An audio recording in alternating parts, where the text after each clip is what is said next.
Este canal de audiolibros edita un poco el contenido de los libros siempre siendo fiel a la idea del autor con respecto a su obra. No nos hacemos responsables por las nuevas ideas que pueda llegar a causar el contenido.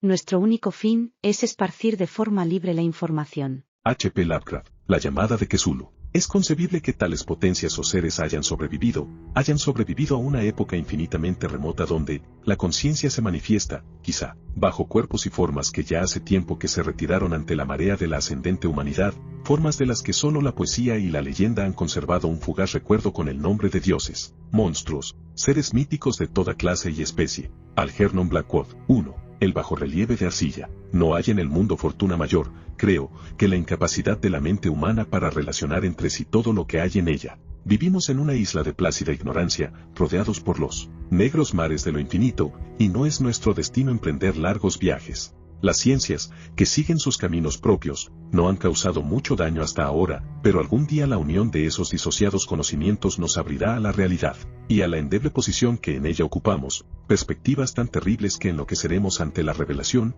o huiremos de esa funesta luz, refugiándonos en la seguridad y la paz de una nueva edad de las tinieblas. Algunos teósofos han sospechado la majestuosa grandeza del ciclo cósmico del que nuestro mundo y nuestra raza no son más que fugaces incidentes. Han señalado extrañas supervivencias en términos que nos helarían la sangre si no estuviesen disfrazados por un blando optimismo. Pero no son ellos los que me han dado la fugaz visión de esos dones prohibidos, que me estremecen cuando pienso en ellos, y me enloquecen cuando sueño con ellos. Esa visión, como toda temible visión de la verdad, surgió de una unión casual de elementos diversos, en este caso, el artículo de un viejo periódico y las notas de un profesor ya fallecido. Espero que ningún otro logre llevar a cabo esa unión. Yo, por cierto, si vivo, no añadiré voluntariamente un solo eslabón a tan espantosa cadena.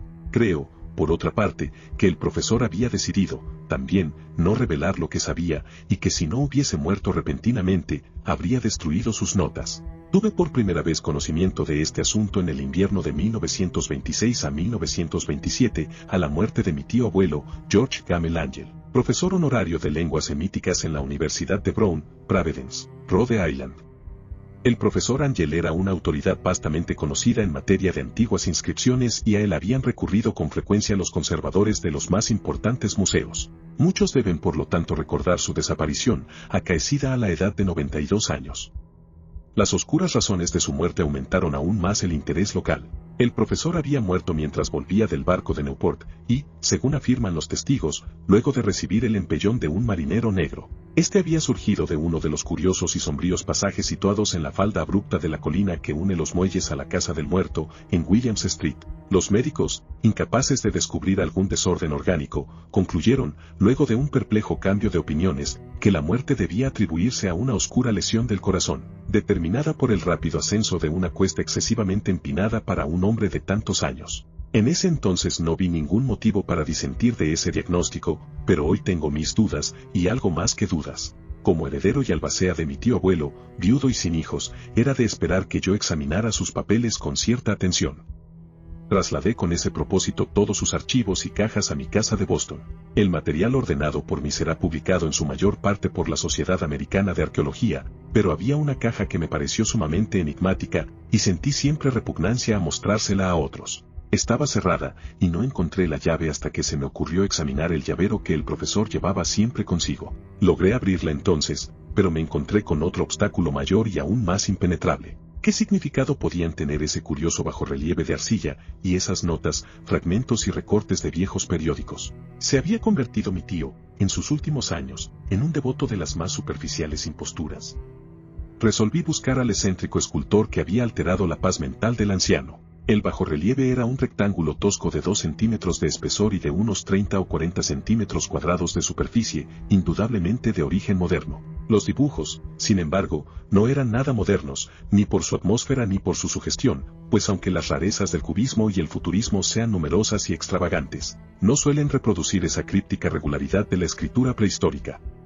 Y la mayor parte de los dibujos parecía ser ciertamente alguna especie de escritura. A pesar de mi familiaridad con los papeles y colecciones de mi tío, no logré identificarla, ni sospechar siquiera alguna remota relación.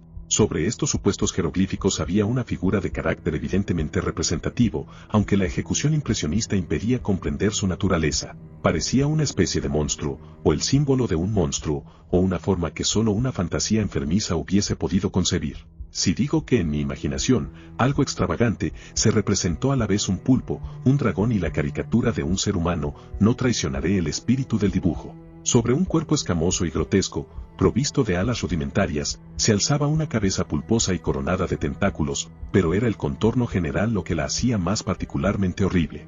Detrás de la figura se esbozaba una arquitectura ciclópea. Las notas que acompañaban a este curioso objeto, además de unos recortes de periódicos, habían sido escritas por el profesor mismo y no tenían pretensiones literarias. El documento en apariencia más importante estaba encabezado por las palabras "El culto de Cthulhu", escritas cuidadosamente en caracteres de imprenta para evitar todo error en la lectura de un nombre tan desconocido. El manuscrito se dividía en dos secciones. La primera tenía el siguiente título: 1925. Sueño y obra onírica de H. Wilcox, Thomas Street 7, Providence, R.I., y la segunda, Informe del inspector John R. Legrasse, Bienville Street 121, Nueva Orleans, a la Sociedad Americana de Arqueología, 1928.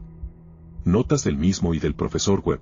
Las otras notas manuscritas eran todas muy breves, relatos de sueños curiosos de diferentes personas, o citas de libros y revistas teosóficos, principalmente La Atlántida y la Lemurie perdida de W. Scott Elliot, y el resto comentarios acerca de la supervivencia de las sociedades y cultos secretos, con referencia a pasajes de tratados mitológicos y antropológicos como La rama dorada de Fraser, y el culto de las brujas en Europa occidental de la señorita Murray. Los recortes de periódicos aludían principalmente a casos de enajenación mental y a crisis de demencia colectiva en la primavera de 1925. La primera parte del manuscrito principal relataba una historia muy curiosa. Parece que el 1 de marzo de 1925, un joven delgado, moreno, de aspecto neurótico, y presa de una gran excitación, había visitado al profesor Angel con el singular bajorrelieve de arcilla, entonces todavía fresco y húmedo. En su tarjeta se leía el nombre de Henry Anthony Wilcox, y mi tío había reconocido en él al hijo menor de una excelente familia, con la que estaba ligeramente relacionado. Wilcox, que desde hacía un tiempo estudiaba dibujo en la Escuela de Bellas Artes de Rhode Island, y que vivía en el Hotel Fleur de Lis muy cerca de esta institución, era un joven precoz de genio indudable, pero muy excéntrico. Desde su infancia había llamado la atención por las historias y sueños extraños que se complacía en relatar. Se denominaba a sí mismo, físicamente hipersensitivo, pero la gente seria de la vieja ciudad comercial lo consideraba simplemente raro. No había frecuentado nunca a los de su clase y poco a poco había ido retirándose de toda actividad social. Actualmente solo era conocido por algunos guapos de otras ciudades. La Asociación Artística de Providence, deseosa de preservar su conservadurismo, lo había desahuciado. En aquella visita, decía el manuscrito, el escultor había pedido bruscamente la ayuda de los conocimientos arqueológicos de su huésped para identificar los jeroglíficos. El joven hablaba de un modo pomposo y descuidado que impedía simpatizar con él. Mi tío le respondió con sequedad, pues la evidente edad de la tablilla excluía toda posible relación con las ciencias arqueológicas. La réplica del joven Wilcox, que impresionó bastante a mi tío como para que la reprodujera palabra por palabra, tuvo ese énfasis poético que caracterizaba sin duda su conversación habitual. Es nueva, es cierto, le dijo, pues la hice anoche mientras soñaba con extrañas ciudades, y los sueños son más viejos que la cavilosa Tiro, la contemplativa Esfinge, o Babilonia, guarnecida de jardines. Y comenzó a narrar una historia desordenada que, de pronto, despertó en mi tío un recuerdo. El anciano se mostró febrilmente interesado. La noche anterior había habido un leve temblor de tierra, el más violento de los que habían sacudido Nueva Inglaterra en esos años últimos, que había afectado terriblemente la imaginación de Wilcox. Ya en cama, y por primera vez en su vida, había visto en sueños unas ciudades ciclópeas de enormes bloques de piedra y gigantescos y siniestros monolitos de un horror latente, que exudaban un limo verdoso. Muros y pilares estaban cubiertos de jeroglíficos, y de las profundidades de la tierra, de algún punto indeterminado, venía una voz que no era una voz, sino más bien una sensación confusa que solo la fantasía podía traducir en sonidos, y que trató de expresar por medio de esta unión de letras casi impronunciables, que Zulu Fagn. Esta mezcla de letras fue la llave del recuerdo que excitó y perturbó al profesor Angel. Interrogó al escultor con una minuciosidad científica, y estudió con intensidad casi frenética el bajorrelieve que el joven había estado esculpiendo en sueños, vestido solo con su ropa de dormir, y temblando de frío. Mi tío achacó a su avanzada edad, dijo Wilcox más tarde, el no reconocer con rapidez los jeroglíficos y el dibujo. Muchas de sus preguntas le parecieron un poco fuera de lugar a su visitante, especialmente aquellas que trataban de relacionar a este último con sociedades y cultos extraños. Y Wilcox no pudo entender por qué mi tío le prometió repetidamente guardar silencio si admitía ser miembro de una de las tan numerosas sectas paganas o místicas. Cuando el profesor quedó al fin convencido de que Wilcox ignoraba de veras toda doctrina o cultos secretos, le suplicó que no dejara de informarle acerca de sus sueños. Esta petición dio sus frutos, pues a partir de esa primera entrevista el manuscrito menciona las visitas diarias del joven y la descripción de sorprendentes visiones nocturnas cuyo tema principal era siempre unas construcciones ciclópeas de piedra, húmedas y oscuras, y una voz o inteligencia subterránea que gritaba una y otra vez, en enigmáticos y sensibles impactos, algo indescriptible. Los dos sonidos que se repetían con más frecuencia eran los representados por las palabras Cthulhu y RLIE. El 23 de marzo, continuaba el manuscrito, Wilcox faltó a la cita. Una investigación realizada en el hotel reveló que había sido atacado por una fiebre de origen desconocido y que lo habían llevado a casa de sus padres, en Waterman Street. Se había puesto a gritar en medio de la noche, despertando a varios artistas que vivían en el mismo hotel, y desde entonces había pasado alternativamente de la inconsciencia al delirio. Mi tío telefoneó enseguida a la familia, y desde ese momento siguió de cerca el caso, yendo a menudo a la oficina del Dr. Toby, en Saer Street, médico de cabecera del joven. La mente febril de Wilcox alimentaba, aparentemente, extrañas imágenes. El doctor se estremeció al recordarlas. No solo incluían una repetición de los sueños anteriores, sino también una criatura gigantesca de varios kilómetros de altura que caminaba o se movía pesadamente. Wilcox nunca la describía en todos sus detalles, pero las pocas e incoherentes palabras que recordaba el Dr. Toby convencieron al profesor de que aquel era el monstruo que el joven había intentado representar. Cuando Wilcox se refería a su obra, añadió el doctor, caía enseguida, invariablemente, en una especie de letargo. Cosa rara, su temperatura no estaba nunca por encima de lo normal, sin embargo, su estado se parecía más al de una fiebre violenta que al de un desorden del cerebro. El 2 de abril a las 3 de la tarde, la enfermedad cesó de pronto. Wilcox se sentó en la cama, asombrado de encontrarse en casa de sus padres, e ignorando totalmente lo que había ocurrido en sus sueños o en la realidad desde el 22 de marzo. Como el médico declarara que estaba curado, a los 3 días volvió a su hotel, pero ya no le fue de ninguna utilidad al profesor Angel. Junto con su enfermedad se habían desvanecido todos aquellos sueños, y luego de oír durante una semana los relatos inútiles e irrelevantes de unas muy comunes visiones, mi tío dejó de anotar los pensamientos nocturnos del artista. Aquí terminaba la primera parte del manuscrito, pero las abundantes notas invitaban de veras a la reflexión. Solo el escepticismo inveterado que informaba entonces mi filosofía puede explicar mi persistente desconfianza. Las notas describían lo que habían soñado diversas personas en el mismo periodo en que el joven Wilcox había tenido sus extrañas revelaciones. Mi tío, parecía, había organizado rápidamente una vasta encuesta entre casi todos aquellos a quienes podía interrogar sin parecer impertinente, pidiendo que le contaran sus sueños y le comunicaran las fechas de todas las visiones notables. Las reacciones habían sido variadas, pero el profesor recibió más respuestas que las que hubiese obtenido cualquier otro hombre sin la ayuda de un secretario. Aunque no conservó la correspondencia original, las notas formaban un completo y muy significativo resumen. La aristocracia y los hombres de negocios, la tradicional sal de la tierra de Nueva Inglaterra, dieron un resultado casi completamente negativo, aunque hubo algunos pocos casos de informes de impresiones nocturnas, siempre entre el 13 de marzo y el 2 de abril, periodo de delirio del joven escultor. Los hombres de ciencia no fueron tampoco muy afectados, aunque por lo menos 4 vagas descripciones sugerían la visión fugaz de extraños paisajes, y uno de ellos hablaba del temor a algo anormal. Las respuestas más pertinentes procedían de artistas y poetas, que si hubieran podido comparar sus notas habrían sido presas del pánico. Ante la falta de las cartas originales, llegué a sospechar que el compilador había estado haciendo preguntas insidiosas o había deformado el texto de la correspondencia para corroborar lo que había resuelto ver. Por eso persistí en la creencia de que Wilcox, conociendo de algún modo los viejos documentos reunidos por mi tío, había estado engañándolo.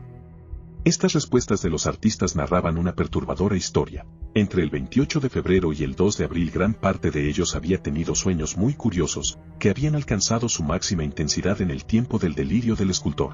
Una cuarta parte hablaba de escenas y sonidos semejantes a los descritos por Wilcox y algunos confesaban su terror ante una criatura gigantesca y sin nombre. Un caso, que las notas describían con énfasis, era particularmente triste. El sujeto, un arquitecto muy conocido, algo inclinado al ocultismo y la teosofía, se volvió completamente loco la noche en que llevaron al joven Wilcox a casa de sus padres, y murió meses después gritando que lo salvaran de algún escapado habitante del infierno. Si mi tío hubiese conservado los nombres de estos casos, en vez de reducirlos a números, yo habría podido hacer alguna investigación personal.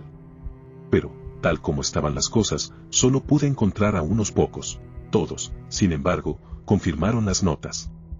Me pregunté a menudo si aquellos a quienes había interrogado el profesor Angel se habían sentido tan intrigados como este grupo. Nunca les di explicaciones, y es mejor así. Los recortes de prensa, como ya he dicho, trataban de casos de pánico, manía y excentricidad, siempre en el mismo periodo. El profesor Angel debió de haber empleado una agencia de recortes, pues el número de estos extractos era prodigioso, y además procedían de todos los rincones del mundo. Uno describía un suicidio nocturno en Londres. Un hombre había saltado por una ventana luego de lanzar un grito horrible. En una confusa carta al editor de un periódico sudamericano, un fanático anunciaba, apoyándose en sus visiones, un futuro siniestro. Un despacho de California relataba que una colonia teosófica había comenzado a usar vestiduras blancas ante la proximidad de un glorioso acontecimiento que no llegaba nunca, mientras que unas noticias de la India se referían cautelosamente a una seria agitación de los nativos, producida a fines de marzo. Las orgías vudúes se habían multiplicado en Haití, y en África se había hablado de unos cantos misteriosos. Los oficiales norteamericanos radicados en Filipinas habían tenido ciertas dificultades con algunas tribus, y en la noche del 22 de marzo los policías de Nueva York habían sido molestados por levantinos histéricos. Confusos rumores recorrieron también el oeste de Irlanda, y un pintor llamado Ardois Bonnot expuso en 1926, en el Salón de Primavera de París, un blasfemo paisaje onírico. En los manicomios los desórdenes fueron tan numerosos que solo un milagro pudo impedir que el cuerpo médico advirtiera curiosas semejanzas y sacase apresuradas conclusiones. Una rara colección de recortes, de veras, apenas concibo hoy el crudo racionalismo con que los hice a un lado, pero quedé convencido de que el joven Wilcox había tenido noticias de unos sucesos anteriores mencionados por el profesor. 2. El informe del inspector Legrasse, L. O sucesos anteriores por los que mi tío diera tanta importancia al sueño del escultor y al bajorrelieve eran el tema de la segunda mitad del largo manuscrito. Ya una vez, parecía, el profesor Angel había visto los odiosos contornos del monstruo anónimo, había meditado sobre los desconocidos jeroglíficos, y había oído las sílabas que solo la palabra Kezulu podía traducir. Todo esto había tenido lugar en circunstancias tan sobrecogedoras que no es raro que persiguiese al joven Wilcox con preguntas y ruegos. Esta experiencia anterior había ocurrido 17 años antes, en 1908, mientras la Sociedad Americana de Arqueología celebraba su congreso anual en San Luis. El profesor Angel, por su autoridad y sus méritos, había desempeñado un papel importante en todas las deliberaciones, y a él se acercaron varios profanos que aprovechaban la oportunidad de la convocatoria para hacer preguntas y plantear problemas. El jefe de este grupo no tardó en convertirse en centro de atracción de todo el congreso. Era un hombre de aspecto muy común, de mediana edad, que había hecho el viaje de Nueva Orleans a San Luis en busca de cierta información que no había podido obtener en su distrito. Se llamaba John Raymond Legrasse y era inspector de policía. Traía consigo el objeto de su viaje, una estatuilla de piedra, repugnante y grotesca, aparentemente muy antigua, cuyo origen no había logrado determinar. No debe creerse que el inspector Legrasse se interesara por la arqueología. Todo lo contrario, su deseo de instruirse tenía como único origen razones puramente profesionales. La estatuilla, ídolo, fetiche o lo que fuese, había sido capturada meses antes en los pantanos boscosos del sur de Nueva Orleans, en el curso de una expedición contra una presunta ceremonia vudú. Tan singulares y odiosos eran los ritos, que la policía comprendió que se hallaba ante un culto totalmente ignorado, e infinitamente más diabólico que los del vudú.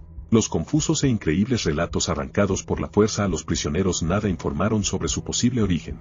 De ahí el deseo de la policía de consultar a alguna autoridad para identificar así el horrible símbolo, y seguir las huellas del culto hasta sus fuentes. El inspector Legrasse no había esperado que su pedido provocara una impresión semejante.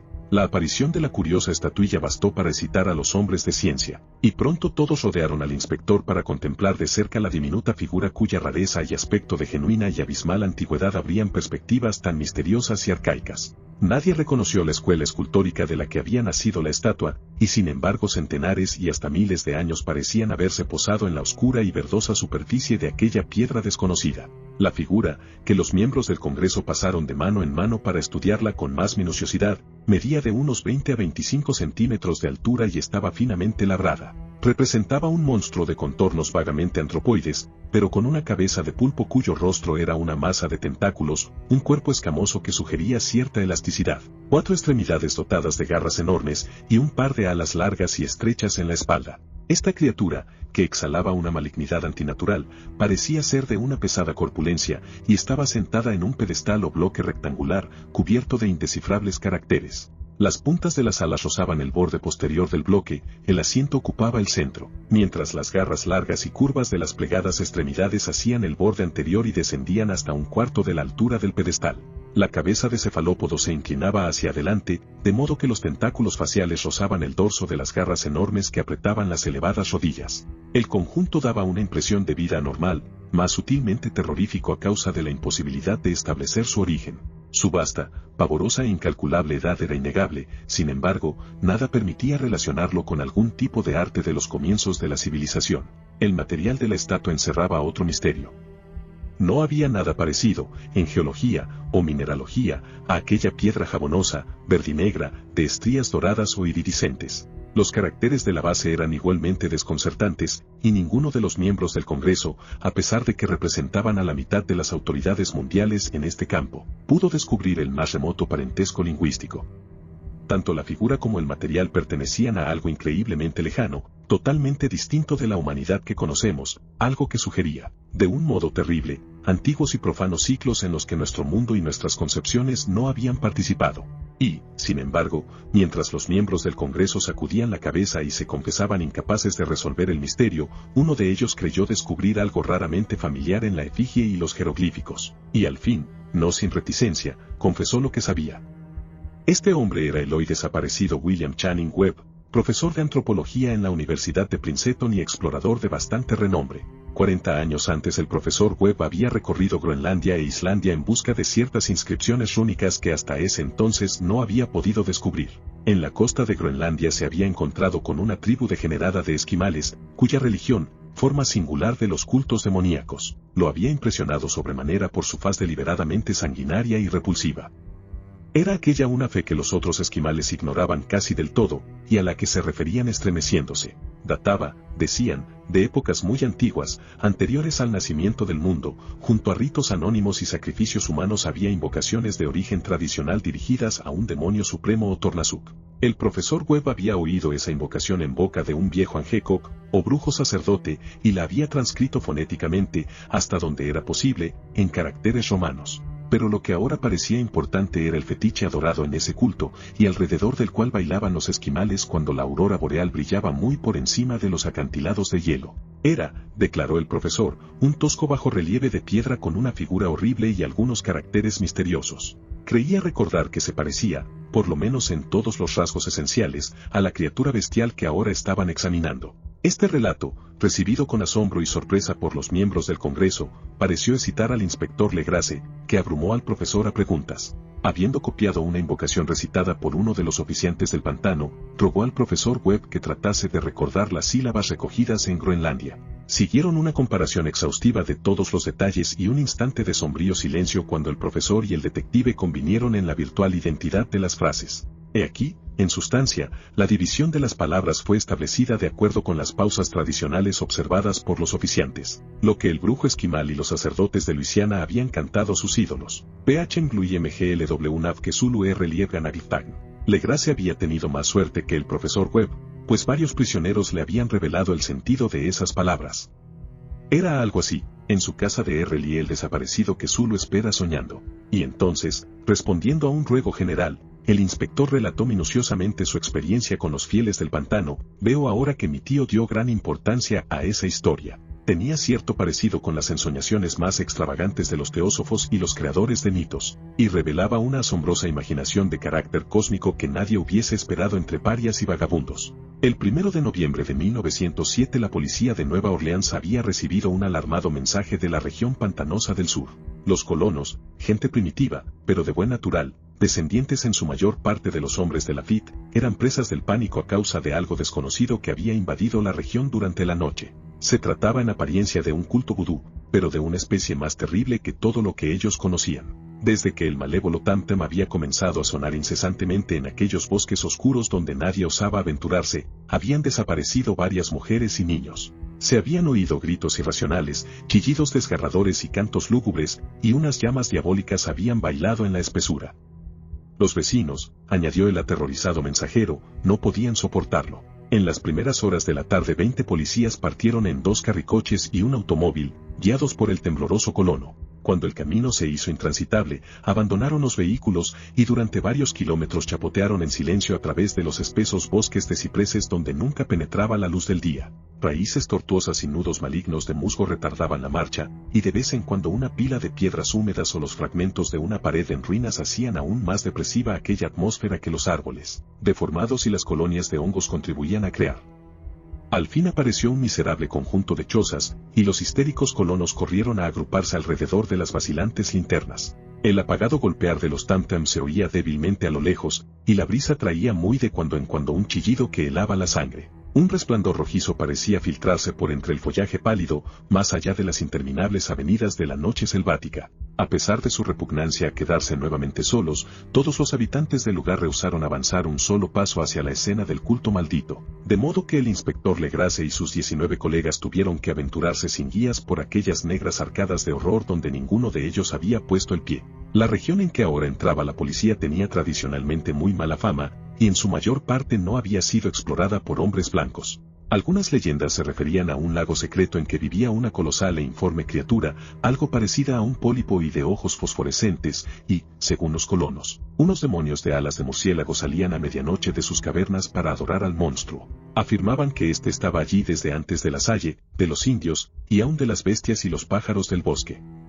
Era una verdadera pesadilla, y verlo significaba la muerte, pero se aparecía en sueños a los hombres, y eso bastaba para que estos se mantuviesen alejados. La orgía vudú se desarrollaba en los límites extremos del área aborrecida, pero aún así el emplazamiento era bastante malo, y eso quizá había aterrorizado a los colonos más que los chillidos o incidentes. Solo la poesía o la locura podían haber reproducido los ruidos que oyeron los hombres de Legrace mientras atravesaban lentamente el sombrío pantano, acercándose a la luz rojiza y a los apagados Tamtems. Hay una cualidad vocal propia de los hombres y una cualidad vocal propia de las bestias, y nada más terrible que oír una de ellas cuando el órgano de donde proviene debería emitir la otra. Una furia animal y una licencia orgiástica se exacerbaban allí hasta alcanzar alturas demoníacas con gritos y aullidos estáticos que retumbaban en los bosques tenebrosos como ráfagas pestilentes surgidas de los abismos del infierno. De vez en cuando cesaban los gritos y lo que parecía un coro de voces roncas entonaba aquella odiosa melopea. Al fin los hombres llegaron a un sitio donde el bosque era menos denso, y se encontraron de pronto en el lugar mismo de la escena. 4 trastabillaron, un quinto perdió el conocimiento, y otros 2 lanzaron un grito de horror que, por suerte, fue apagado por el tumulto salvaje de la orgía. Legrace roció con agua pantanosa el rostro del hombre desvanecido, y luego todos contemplaron el espectáculo fascinados por el horror. En un claro natural del pantano se alzaba una isla verde de unas 40 áreas de extensión, desprovista de árboles, y bastante seca. Allí saltaba y se retorcía una horda de anormalidades humanas más indescriptibles que cualquiera de las que hubiese podido pintar un Saín o un Angerule. Sin ropas, esta híbrida muchedumbre bramaba, rugía y se contorsionaba alrededor de una hoguera circular. De vez en cuando se abrían las cortinas de fuego y se podía distinguir en el centro un bloque de granito de unos 2,5 metros de alto, en cuya cima, incongruente por su pequeñez, se alzaba la funesta estatuilla. En 10 cadalzos instalados a intervalos regulares en un ancho círculo que rodeaba la hoguera, con el monolito como centro, colgaban cabeza abajo los cuerpos extrañamente mutilados de los desaparecidos colonos. Dentro de este círculo saltaba y rugía el anillo de fieles, moviéndose de izquierda a derecha en una bacanal interminable entre el círculo de cadáveres y el círculo de fuego. Pudo haber sido solo imaginación o pudo haber sido un simple eco, pero uno de los hombres, un impresionable español, creyó oír que las invocaciones eran seguidas por unas respuestas antifonales que procedían de un lejano y sombrío lugar, situado en lo más profundo de aquel bosque de leyenda. Este hombre, Joseph de Galvez, a quien más tarde encontré e interrogué, era desbordantemente imaginativo. Llegó a decir que había oído el débil golpear de unas grandes alas y que había vislumbrado unos ojos luminosos y una enorme masa blanca detrás de los árboles más lejanos. Pero creo que estaba demasiado influido por las supersticiones locales. La inactividad de los hombres paralizados fue comparativamente de poca duración. El deber venció pronto todas las dudas, y aunque los celebrantes debían de llegar al centenar, la policía, confiando en sus armas de fuego, irrumpió en medio de la horda. Durante 5 minutos el caos y el tumulto fueron indescriptibles. Hubo furiosos golpes, disparos y huidas, pero finalmente Legrasse pudo contar 47 prisioneros, a los que obligó a vestirse rápidamente y que rodeó de policías. 5 de los celebrantes habían muerto, y otros 2, muy malheridos, fueron transportados por sus cómplices en improvisadas parihuelas. La imagen del monolito fue sacada con todo cuidado y llevada por Legrasse. Examinados en el cuartel de la policía, luego de un viaje agotador, los prisioneros resultaron ser mestizos de muy baja ralea y mentalmente débiles. Eran en su mayor parte marineros, y había algunos negros y mulatos, procedentes casi todos de las islas de Cabo Verde, que daban un cierto matiz vudú a aquel culto heterogéneo. Pero no se necesitaron muchas preguntas para comprobar que se trataba de algo más antiguo y profundo que un fetichismo africano. Aunque degradados e ignorantes, los prisioneros se mantuvieron fieles, con sorprendente consistencia, a la idea central de su aborrecible culto. Adoraban, dijeron, a los grandes antiguos, que eran muy anteriores al hombre y que habían llegado al joven mundo desde el cielo. Estos antiguos se habían retirado ahora al interior de la tierra y al fondo del mar, pero sus cadáveres se habían comunicado en sueños con el primer hombre, quien inventó un culto que nunca había muerto. Este era ese culto, y los prisioneros dijeron que había existido siempre y que siempre existiría, ocultándose en lejanías desiertas y lugares retirados hasta que el gran sacerdote Kesulu saliese de su sombría morada en la ciudad submarina de Relie para reinar otra vez sobre la tierra. Algún día vendría, cuando los astros ocuparan una determinada posición, y el culto secreto estaría allí, esperándolo. Mientras tanto no podían decir nada más. Se trataba de un secreto que ni la tortura podría arrancarles. La humanidad no era lo único consciente en la tierra, pues había unas formas que emergían de la sombra para visitar a sus escasos fieles. Pero estas no eran los grandes antiguos. Ningún ser humano había visto a los antiguos. El ídolo de piedra representaba al gran Kesulu, pero nadie podía decir si los otros eran o no como él. Nadie era capaz de descifrar ahora la antigua escritura, muchas cosas se transmitían oralmente. La invocación ritual no era el secreto. Este no se comunicaba nunca en voz alta.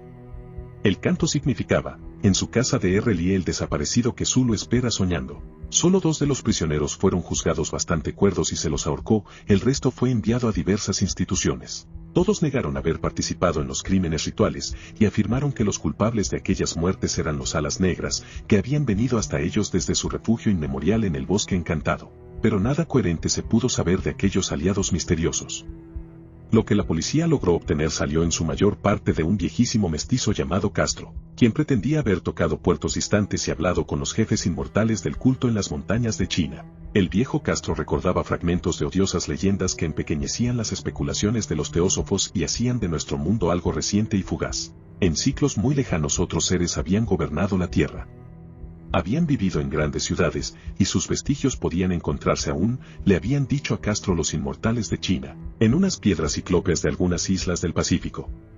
Habían muerto muchísimo antes de la aparición del hombre, pero había artes que podrían revivirlos cuando los astros volvieran a ocupar su justa posición en los cielos de la eternidad.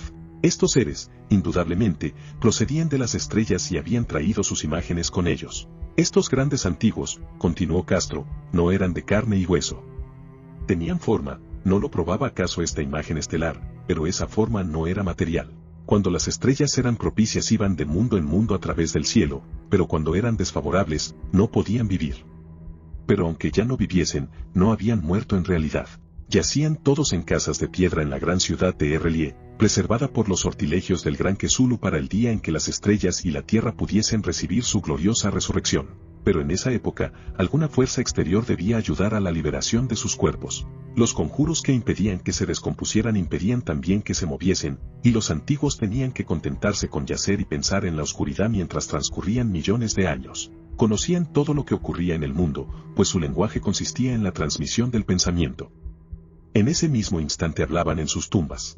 Cuando, luego de un caos infinito, aparecieron los primeros hombres, los grandes antiguos hablaron a los más sensibles moldeándoles los sueños. Aquellos primeros hombres, murmuró Castro, establecieron el culto con que se adoraba a los ídolos de los grandes antiguos, ídolos traídos de estrellas oscuras en una época infinitamente lejana. Ese culto no moriría hasta que las estrellas volvieran a ser favorables. Los sacerdotes sacarían entonces al gran Kesulu de su tumba para que reviviese a sus vasallos y volviera a asumir su reinado en la tierra. Ese tiempo sería fácil de conocer, pues entonces la humanidad se parecería a los grandes antiguos, salvaje y libre, más allá del bien y del mal, sin moral y sin ley. Y todos los hombres gritarían y matarían, y gozarían alegremente. Los antiguos, liberados, enseñarían nuevos modos de gritar y matar y gozar, y el mundo entero ardería en un holocausto de libertad y éxtasis. Mientras tanto, el culto, con apropiados ritos, debía conservar el recuerdo de aquellos días antiguos y presagiar su retorno. En los primeros tiempos algunos hombres escogidos habían hablado en sueños con aquellos seres, pero luego algo había pasado. La gran ciudad de piedra de Errelie, con sus monolitos y sepulcros, se había hundido bajo las olas y las aguas de los abismos, con ese misterio primigenio en que nadie había pensado ni siquiera en penetrar. Habían interrumpido esas citas espectrales. Pero los recuerdos no morían, y los altos sacerdotes afirmaban que cuando los astros fuesen favorables la ciudad volvería a la superficie. Entonces los viejos espíritus de la tierra, mohosos y sombríos, saldrían de sus subterráneos y propagaría los rumores recogidos allá, en los olvidados fondos del océano. Pero de ellos el viejo Castro no se atrevía a hablar. Se interrumpió de pronto y ni la persuasión ni las sutilezas pudieron arrancarle otras informaciones. Tampoco quiso mencionar, curiosamente, el tamaño de los antiguos. En cuanto al culto, afirmó que su centro debía de encontrarse en los desiertos intransitados de Arabia, donde Irem, la ciudad de los pilares, sueña aún intacta y secreta. No tenía relación alguna con la brujería europea, y solo era conocido por sus miembros. Ningún libro aludía a él, aunque los chinos inmortales decían que en el Necronomicon del árabe loco Abdul al-Asred había un sentido oculto que el iniciado podía interpretar de muy diversas maneras, especialmente en el tan discutido dístico: no está muerto quien puede yacer eternamente, y con el paso de los años la misma muerte puede morir. Legrasse, profundamente impresionado, y no poco intrigado, había buscado sin éxito las filiaciones históricas del culto. Castro, aparentemente, había dicho la verdad al afirmar que era un secreto. Las autoridades de la Universidad de Tulán no pudieron arrojar luz alguna sobre el culto o la imagen, y ahora recurría a las mayores autoridades y se encontraba nada menos que con el episodio de Groenlandia del profesor Webb. El ferviente interés que despertó el relato de Legrasse, corroborado por la presencia de la estatuilla, tuvo algún eco en las cartas que intercambiaron luego los miembros del Congreso, pero apenas hay alguna mención en el informe oficial. La prudencia es preocupación primordial de aquellos que se enfrentan a menudo con la charlatanería y la impostura. Legrasse prestó durante un tiempo la estatua al profesor Webb, pero a la muerte de este último le fue devuelta, y está desde entonces en su casa. Allí la he visto no hace mucho tiempo. Es de veras algo estremecedor, e indiscutiblemente parecida a la escultura labrada en sueños por el joven Wilcox. No me asombró que mi tío se hubiese excitado con el relato del joven. ¿Qué pudo pensar al saber, ya enterado de la información recogida por Legrasse, que un joven sensible no solo había soñado la figura y los jeroglíficos de las imágenes del pantano y de Groenlandia, sino que también había oído en sueños 3 de las palabras de la fórmula repetida por los maestros de Luisiana y los diabólicos esquimales? Era natural que el profesor Ángel hubiese iniciado instantáneamente una minuciosa investigación, aunque yo en mi fuero interno sospechaba que el joven Wilcox había oído hablar del culto, y había inventado una serie de sueños para acrecentar el misterio ante los ojos de mi tío. El relato de los otros sueños y los recortes coleccionados por el profesor parecían corroborar la historia del joven, pero mi bien fundado racionalismo y la total extravagancia del asunto me llevaron a adoptar las conclusiones que estimé más razonables. De modo que, después de estudiar otra vez el manuscrito y comparar las notas teosóficas y antropológicas con la descripción que del culto había hecho Legrasse, viajé a Providente para ver al escultor e increparle por haberse burlado de tal modo de un sabio anciano. Wilcox vivía aún, solo, en el Fleur-de-Lis de Thomas Street, desagradable imitación victoriana de la arquitectura bretona del siglo XVII. La fachada de estuco del hotel lucía ostentosamente entre las encantadoras casas coloniales y a la sombra del más hermoso campanario georgiano que pueda verse en América. Encontré a Wilcox en sus habitaciones, sumido en su labor, y comprendí enseguida, por las piezas que lo rodeaban, que su genio era profundo y auténtico. Creo que durante un tiempo Wilcox figurará entre los grandes decadentes, pues ha cristalizado en arcilla, y reflejará un día en mármol esas pesadillas y fantasías evocadas en prosa por Arthur Machen y que Clark Aston Smith ha hecho visibles en versos y pinturas. Moreno, frágil y de un aspecto un poco descuidado, Wilcox se volvió lánguidamente y sin dejar su silla me preguntó qué deseaba. Cuando le dije quién era, manifestó un cierto interés, pues mi tío había excitado su curiosidad al examinar sus raros sueños, aunque sin explicar las razones de ese examen. Sin sacarlo de su ignorancia, traté prudentemente de hacerle hablar. Poco tiempo me bastó para convencerme de que era absolutamente sincero. Hablaba de sus sueños de un modo inequívoco. Esos sueños, y su residuo subconsciente, habían influido profundamente en su arte, y me mostró una estatua mórbida cuyo modelado me estremeció, casi, por la fuerza de su oscura sugestión. No recordaba haber visto el original, excepto en el bajorrelieve creado durante un sueño, pero los contornos se habían formado insensiblemente bajo sus manos. Era, sin duda, la forma gigantesca de la que había hablado en su delirio. Comprobé muy pronto que no sabía nada del culto, salvo lo que el constante interrogatorio de mi tío había dejado escapar, y traté otra vez de concebir de qué modo podía haber recibido esas impresiones sobrenaturales. Hablaba de sus sueños de un modo extrañamente poético, haciéndome ver con terrible claridad la ciudad ciclópea de piedra verde y musgosa, cuya geometría, añadió curiosamente, era totalmente errónea. Y oí otra vez con un temor expectante la subterránea llamada mental, Cthulhu-Thagn, Cthulhu-Thagn. Estas palabras figuraban en la temible invocación que evocaba el sueño vigilia de Cthulhu en su bóveda de piedra de Errelie, y a pesar de mis racionales ideas me sentí profundamente perturbado. Wilcox, era indudable, había oído hablar casualmente del culto, y lo había olvidado enseguida en la masa de sus lecturas y concepciones igualmente fantásticas. Más tarde, en virtud de su impresionable carácter, el culto había encontrado un modo de expresión subconsciente en los sueños, el bajorrelieve de arcilla y la estatua que yo estaba ahora contemplando. De modo que la superchería había sido involuntaria. El joven tenía unos modales un poco afectados, y un poco vulgares, que me desagradaban de veras, pero yo ya estaba dispuesto a admitir tanto su genio como su honestidad. Me despedí amablemente, y le deseé todo el éxito que su talento prometía. El asunto del culto continuó fascinándome y a veces imaginaba poder adquirir un gran renombre investigando su origen y relaciones. Visité Nueva Orleans, hablé con Legrasse y otros de los que habían participado en aquella expedición, examiné la estatuilla, y hasta interrogué a los prisioneros que todavía vivían. El viejo Castro, por desgracia, había muerto hacía varios años. Lo que escuché entonces de viva voz, aunque no fue más que una confirmación detallada de los escritos de mi tío, acrecentó mi interés, y tuve la seguridad de estar sobre la pista de una religión muy antigua y secreta cuyo descubrimiento me convertiría en un antropólogo de nota. Mi actitud era aún entonces absolutamente materialista, como aún quisiera que lo fuese, y por una inexplicable perversidad mental rechacé la coincidencia de los sueños y los recortes coleccionados por el profesor Angel. Hubo algo, sin embargo, que comencé a sospechar y que ahora creo saber: la muerte de mi tío no fue nada natural.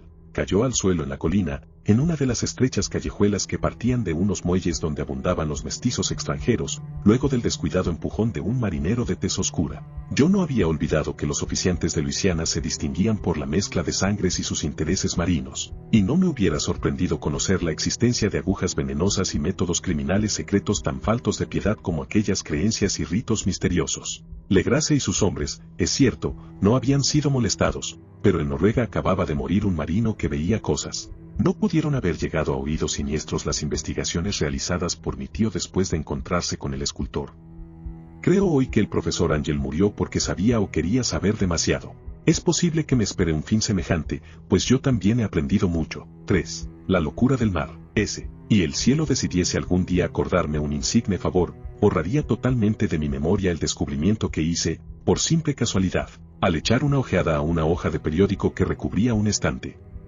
Era un viejo número del Sydney Bulletin del 18 de abril de 1925, con el cual no hubiese podido dar en mi vida cotidiana. Había pasado inadvertido hasta para la agencia de recortes que había estado coleccionando ávidamente durante esa época materiales para mi tío. Había yo casi abandonado mis investigaciones acerca de lo que el profesor llamaba el culto de Cthulhu, y me encontraba de visita en casa de un doctor amigo de Paterson, New Jersey, conservador del museo local y mineralogista de renombre. Examinando un día los ejemplares de reserva, amontonados en desorden en los estantes de una de las salas del fondo del museo, mi mirada se detuvo en la rara ilustración de uno de los periódicos extendido bajo las piedras. Era el Sydney Bulletin que he mencionado. Mi amigo tenía corresponsales en todos los países extranjeros imaginables. La imagen era una fotografía en sepia de una odiosa estatuilla de piedra casi igual a la que Legrasse había encontrado en el pantano. Despojé ansiosamente a la hoja de su precioso contenido, leí el artículo con sumo cuidado y lamenté su brevedad. Lo que sugería, sin embargo, era de suma importancia para mi ya vacilante búsqueda. Arranqué cuidadosamente la noticia con el propósito de ponerme enseguida en acción. He aquí el contenido. El vigilante arribó remolcando a un yate neozelandés, armado. Un muerto y un superviviente a bordo. Relatan combates furiosos y muertes en alta mar. Marinero. rescatado se niega a dar detalles de misteriosa experiencia, ídolo extraño encontrado en su poder. Se iniciará una investigación. El carguero Vigilant de la compañía Morrison, procedente de Valparaíso, arribó esta mañana a su puesto de amarre en Darling Harbour remolcando al yate Alert de Dunedin, con serias averías, pero dotado aún de un poderoso armamento. El yate fue avistado el 12 de abril a los 34 grados 21 de latitud sur y a los 152 grados 17 de longitud oeste, con un muerto y un superviviente a bordo. El Vigilant dejó Valparaíso el 25 de marzo, y el 2 de abril fue alejado considerablemente de su curso, en dirección sur, por excepcionales tormentas y enormes olas. El 12 de abril avistó el buque a la deriva. En apariencia había sido abandonado, pero luego se descubrió que llevaba un superviviente en estado de delirio, y un hombre muerto desde hacía una semana por lo menos. El superviviente apretaba entre sus manos una piedra horrible de origen desconocido, de unos 30 centímetros de alto, cuyo origen los profesores de la Universidad de Sydney, la Sociedad Real y el Museo del College Street no pudieron determinar, y que el hombre afirmaba haber descubierto en la cabina del yate, en un altarcito rudimentario. Este hombre, ya recobrado, relató una historia de piratería y violencia sumamente extraña.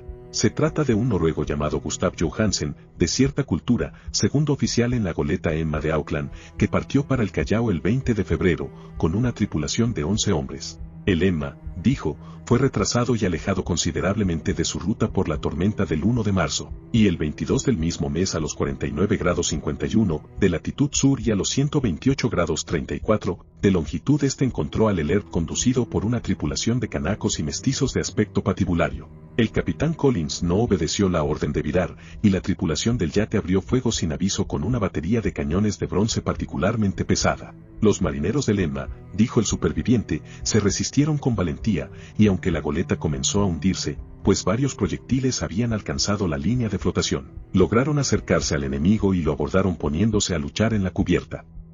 Como los tripulantes del yate combatían de un modo torpe y cruel, tuvieron que matarlos a todos. 3 de los hombres del Emma, incluso el capitán Collins y el primer oficial Green, murieron, y los 8 restantes, bajo el mando del segundo oficial, Johansen, se pusieron a navegar en la dirección seguida originalmente por el yate, a fin de descubrir por qué motivo se les había ordenado cambiar de rumbo.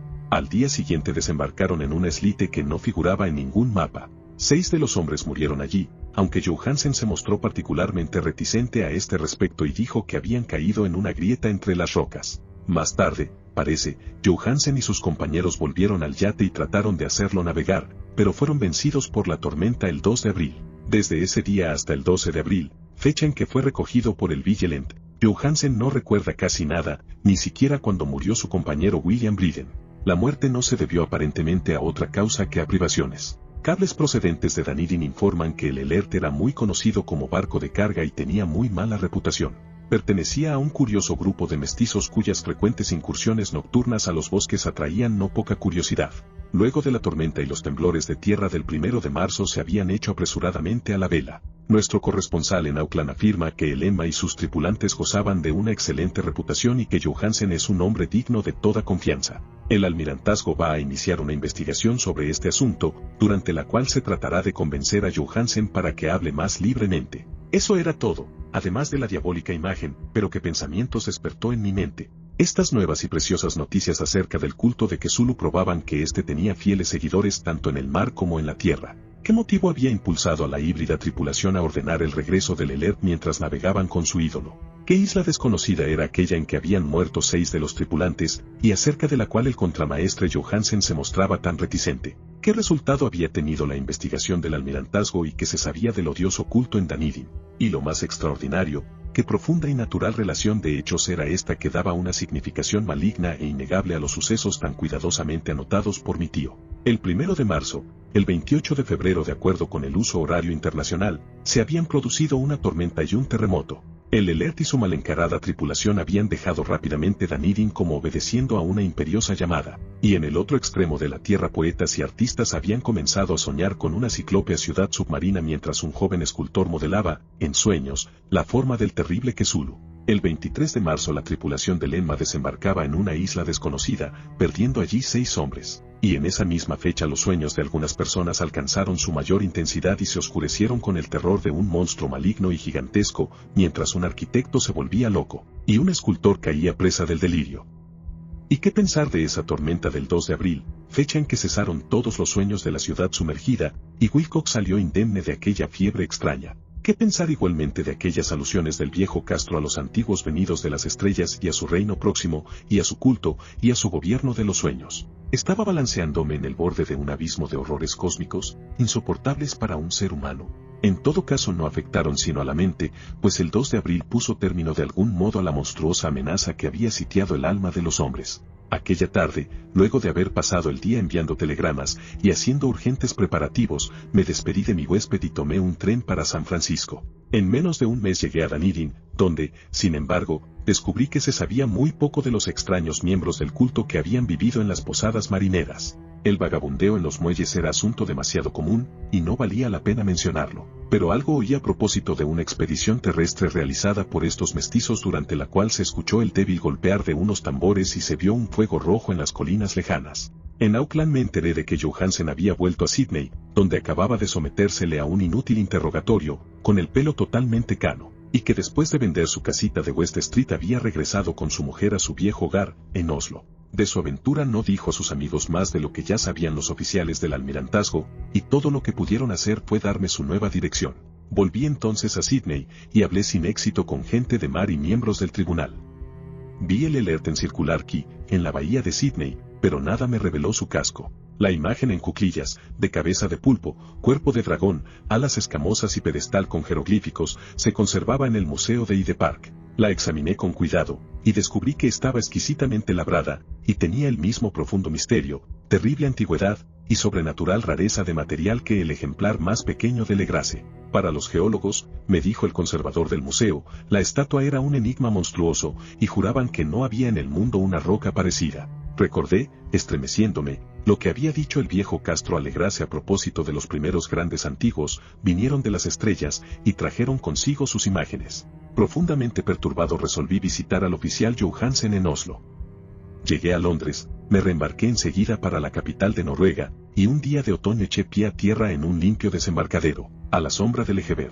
La casa de Johansen, descubrí, estaba situada en la ciudad vieja del rey Harald Hardrada, que había conservado el nombre de Oslo durante los siglos en que la ciudad principal adoptara el nombre de Cristianía. Hice el corto viaje en un taxi, y golpeé con el corazón tembloroso la puerta de una casa vieja y limpia de fachada estucada. Salió a recibirme una mujer de cara triste, vestida de negro, quien me comunicó en un inglés vacilante que Gustav Johansen no era ya de este mundo. No había sobrevivido mucho a su regreso, pues su aventura marina de 1925 le había destrozado la salud. La mujer no sabía más que el público, pero Johansen había dejado un largo manuscrito, que trataba asuntos técnicos, escrito en inglés con la intención manifiesta de que su esposa no lo entendiese. Mientras paseaba por una callejuela, cerca del muelle de Gassenberg, un paquete de viejos periódicos, salido de la ventana de un altillo, lo golpeó y lo hizo caer. 2 marineros indios lo ayudaron enseguida a levantarse, pero el hombre murió antes de que llegase la ambulancia. Los médicos, incapaces de precisar la causa del deceso, lo habían atribuido a un malestar del corazón y a un debilitamiento general. Sentí entonces que un oscuro terror, que no me abandonaría hasta que a mí también me fuese acordado el eterno reposo, accidentalmente, o por otro motivo, me traspasaba los huesos. Habiendo persuadido a la viuda de que mi conocimiento de esos asuntos técnicos me autorizaba a poseer el manuscrito, me llevé el documento y comencé a leerlo en el barco que me conducía a Londres. Era un relato simple, desordenado, un diario de mar redactado de memoria en que se intentaba recoger día a día aquel último y terrible viaje. No lo transcribiré literalmente a causa de sus oscuridades y redundancias, pero mi resumen bastará para explicar por qué el rumor de las aguas contra los costados del buque se me hizo tan intolerable que tuve que taponarme los oídos. Johansen, gracias a Dios, no lo sabía todo, aunque vio la ciudad y el monstruo, pero yo ya no podré dormir en paz mientras recuerde el horror que espera emboscado del otro lado de la vida, en el tiempo y el espacio, y aquellas malditas criaturas que vinieron de los astros más antiguos y que sueñan en las profundidades del mar, conocidas y favorecidas por un culto de pesadilla decidido a lanzarlas sobre nuestro planeta cada vez que algún terremoto vuelva a elevar la monstruosa ciudad de piedra al aire y a la luz del sol. El viaje de Johansen había comenzado tal como lo declarara él mismo ante el almirantazgo. El Emma había dejado Auckland en lastre el 20 de febrero, y sintió todo el impacto de esa tempestad consecutiva al terremoto que arrancó a los abismos marinos el horror que pobló los sueños de los hombres. Recobrado el gobierno, el buque navegó favorablemente hasta encontrarse con el alert del 22 de marzo, y sentí la pena del oficial al describir el bombardeo y el hundimiento de su nave. De los mestizos del yate, Johansen hablaba con un horror realmente significativo. Había algo de abominable en ellos que hacía que su destrucción pareciese casi un deber, y Johansen se sorprende ante la acusación de crueldad que contra él y sus compañeros hizo el tribunal. Ya en el yate capturado, Johansen y sus hombres, impulsados por la curiosidad, prosiguen viaje hasta avistar una alta columna de piedra que emerge del océano, y a los 49 grados 9 de latitud oeste y 126 grados 43 de longitud sur, se encuentran ante una costa barrosa y una albañilería ciclópea cubierta de algas que no puede ser sino la sustancia tangible del terror supremo del universo, la ciudad muerta de Errelie, construida hace millones de años, antes de los comienzos de nuestra historia, por las enormes y espantosas criaturas que descendieron desde unos astros desconocidos. Allí yacen el gran Cthulhu y sus compañeros, ocultos en unas bóvedas verdes y húmedas desde donde envían, tras incalculables siglos, pensamientos que aterrorizan a los hombres sensibles y reclaman imperiosamente a los fieles del culto que inicien el peregrinaje de la liberación y la restauración.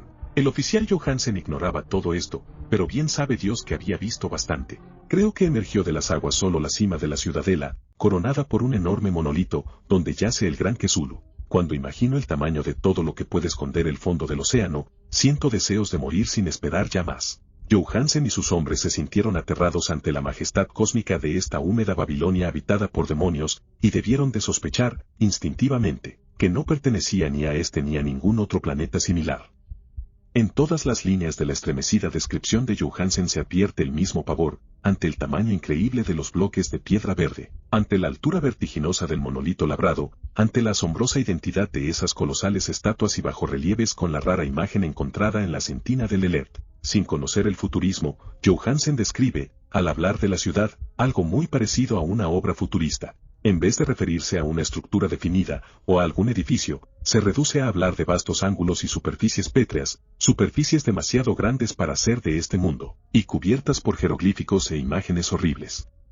Menciono estos ángulos pues me recuerdan los sueños que me relató Wilcox. El joven escultor afirmó que la geometría de la ciudad de sus sueños era anormal, no euclidiana, y que sugería esferas y dimensiones distintas de las nuestras. Ahora un marino ilustrado tenía ante la terrible realidad la misma impresión.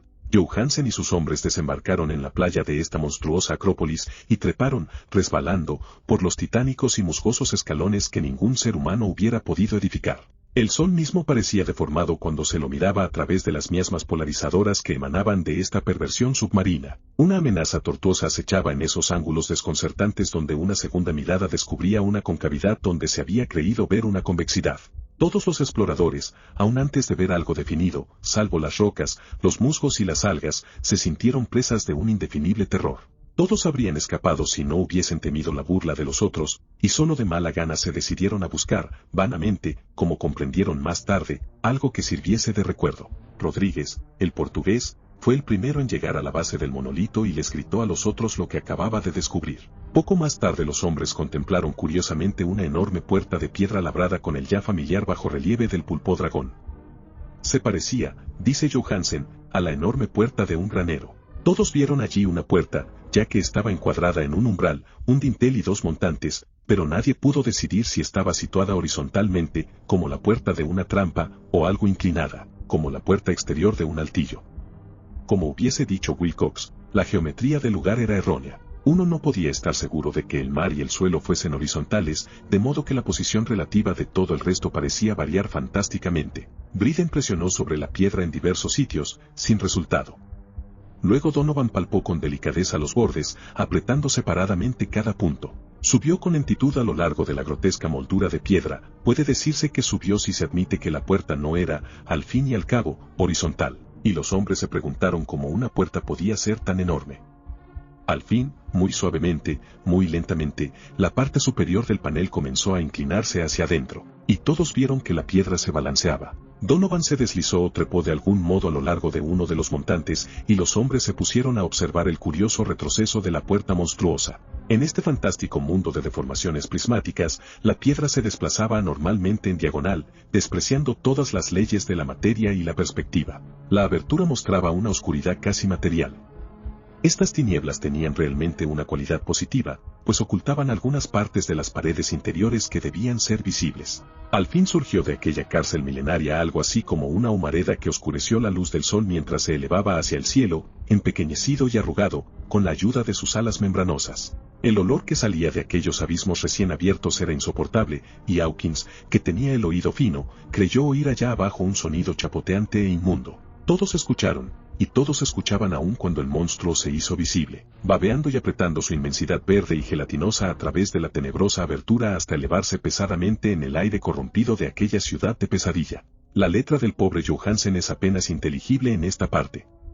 De los 6 hombres que nunca llegaron al barco, cree que 2 murieron simplemente de miedo en aquel instante maldito. El monstruo está más allá de toda posible descripción.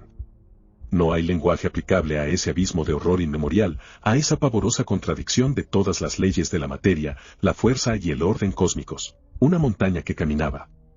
Dios. Puede extrañar que en el otro lado de la tierra enloqueciese un gran arquitecto, y que en aquel telepático instante la fiebre devorara al pobre Wilcox. El monstruo de los ídolos, el verde y viscoso demonio venido de otros astros, había despertado para reclamar sus derechos.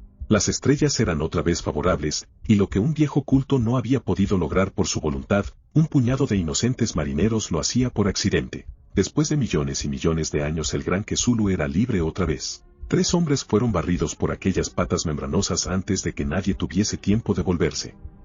Que descansen en paz, si hay algún descanso en el universo. Eran Donovan, Guerrera y Angstrom. Parker resbaló mientras los otros 3 supervivientes se precipitaban frenéticamente en un escenario infinito de rocas verdosas. Johansen jura que fue absorbido hacia arriba por un ángulo que no debía estar allí, un ángulo agudo que se había comportado como si fuese obtuso. De modo que solo Briden y Johansen llegaron al bote, y se dirigieron desesperadamente hasta el Elert mientras la montañosa monstruosidad descendía por los escalones de piedra resbaladiza y se detenía, titubeando, a orillas del agua.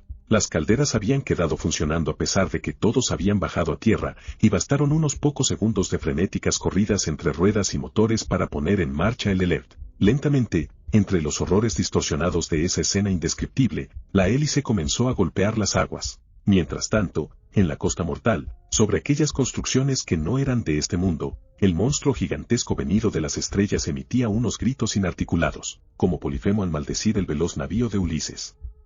Enseguida, con más audacia que los cíclopes de la leyenda, el gran Cthulhu penetró en las aguas e inició la persecución con unos golpes que levantaron unas enormes olas. Briden volvió la vista y enloqueció. Desde entonces rió a intervalos hasta que la muerte lo alcanzó en su cabina mientras Johansen vagaba delirando de un lado a otro. Pero Johansen no había abandonado la partida. Comprendiendo que el monstruo alcanzaría seguramente al Elert antes de que la presión llegase al máximo, resolvió intentar algo desesperado, y, acelerando los motores, subió rápidamente a cubierta e hizo girar el timón. En la superficie de las aguas hubo un remolino espumoso, y mientras crecía la presión del vapor, el valiente noruego dirigió el navío contra aquella montaña gelatinosa que se alzaba sobre las sucias espumas como la popa de un galeón demoníaco. La horrible cabeza de pulpo, envuelta en tentáculos, llegaba casi hasta la punta del bauprés, pero Johansen no retrocedió. Hubo un estallido como el de un globo que se desinfla, un líquido inmundo como el que surge de un hendido pez luna, una hediondez como de 1000 tumbas abiertas, y un sonido que el cronista no se atrevió a describir. Durante un instante una nube verde, acre y cegadora envolvió al buque, y un hervor maligno quedó a popa, donde, Dios del cielo, la esparcida plasticidad de aquella entidad celeste estaba recombinándose y recobrando su forma primitiva, mientras el Elert se alejaba más y más, y ganaba velocidad. Eso fue todo. Desde ese momento, Johansen se contentó con meditar sombríamente sobre el ídolo de la cabina y preparar unas pocas comidas para él y su enloquecido compañero. No trató de dirigir el navío, después de que el incidente había perdido algunos de los resortes de su alma. Luego sobrevino la tormenta del 2 de abril, que terminó de nublar su conciencia. Recordaba confusamente infinitos abismos líquidos de espectrales paredes giratorias, vertiginosos deslizamientos por mundos huidizos en la cola de un cometa, y saltos convulsivos de las profundidades del mar hasta la luna y luego otra vez hasta el mar, todo envuelto en el coro de carcajadas de las antiguas divinidades y de los verdes demonios del tártaro de alas de murciélago. Luego de esa pesadilla vino el rescate, el Vigilant, el tribunal del almirantazgo, las calles de Danidin, y el largo viaje de retorno a la casa natal, junto al Egeber. Nada podía contar, pasaría por loco. Lo escribiría todo antes de morir, pero su mujer no debería sospechar nada. La muerte sería para el beneficiosa solo si borraba los recuerdos. Tal era el documento que leí. Lo he guardado en la caja de lata junto con el bajorrelieve de arcilla y los papeles del profesor Ángel. Incluiré este relato, esta prueba de mi propia cordura donde se ha unido lo que espero nunca volverá a unirse. He contemplado todo lo que en el universo puede haber de horroroso, y aún los cielos de la primavera y las flores del verano me parecerán desde ahora impregnados de veneno. Pero no creo que viva mucho. Como desaparecieron mi tío y el pobre Johansen, así desapareceré yo. Conozco demasiado, y el culto todavía existe. Que Zulu existe también, supongo, en ese refugio de piedra que le sirve de abrigo desde que el sol era joven. Su ciudad maldita se ha hundido otra vez, pues el Vigilant navegó por aquel lugar después de la tormenta de abril, pero sus ministros en la tierra bailan aún, y cantan y matan en lugares aislados, alrededor de monolitos de piedra coronados de imágenes.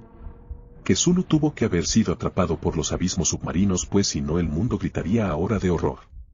¿Quién conoce el fin? Lo que ha surgido ahora puede hundirse y lo que se ha hundido puede surgir.